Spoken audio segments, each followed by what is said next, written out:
Dans la chaleur du désert égyptien, tout est presque prêt pour le lancement demain de la COP27. Pendant 15 jours, vont défiler une centaine de chefs d'État. Parmi eux, même pas encore en poste au Brésil, Lula, comme une superstar du climat, un espoir à lui tout seul de préserver l'Amazonie, poumon de la planète, abîmé par son prédécesseur. Le Brésil est prêt à reprendre son leadership dans la lutte contre la crise climatique. Le Brésil et la planète ont besoin d'une Amazonie en vie. Emmanuel Macron, Olaf Scholz ou encore Joe Biden seront également présents. Rishi Sunak a lui fait planer le doute. Il sera finalement du voyage.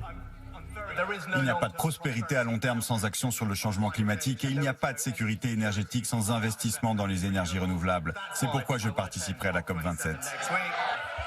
Un revirement politique, car l'écologie ne semble pas être sa priorité. Volonté d'exploiter des gisements de pétrole et de gaz, opposition au développement de parcs éoliens.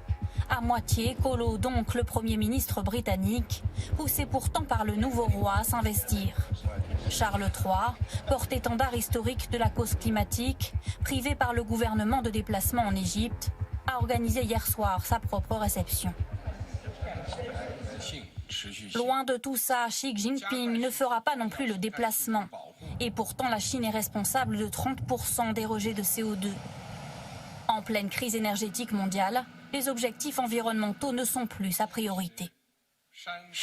La Chine va avancer rapidement dans une révolution énergétique. Le charbon sera utilisé de manière plus propre et plus efficace et nous allons accroître la planification et le développement d'un nouveau système énergétique.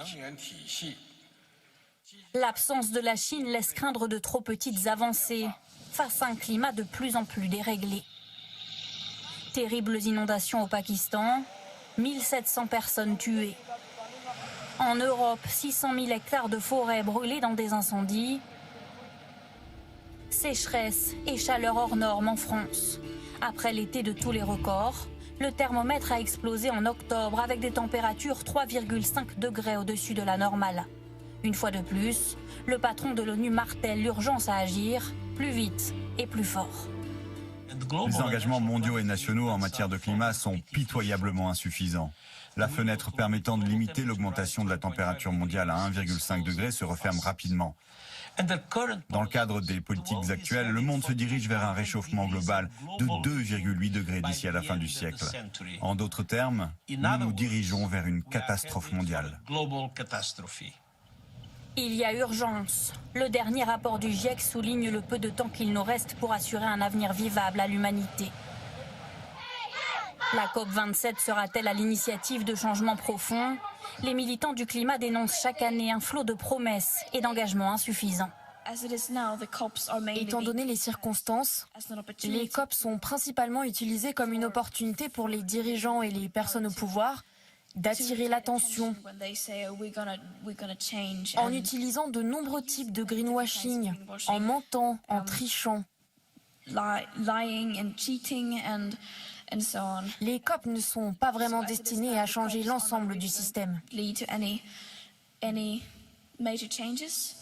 Alors pour changer le système partout, les militants misent sur des actions coup de poing.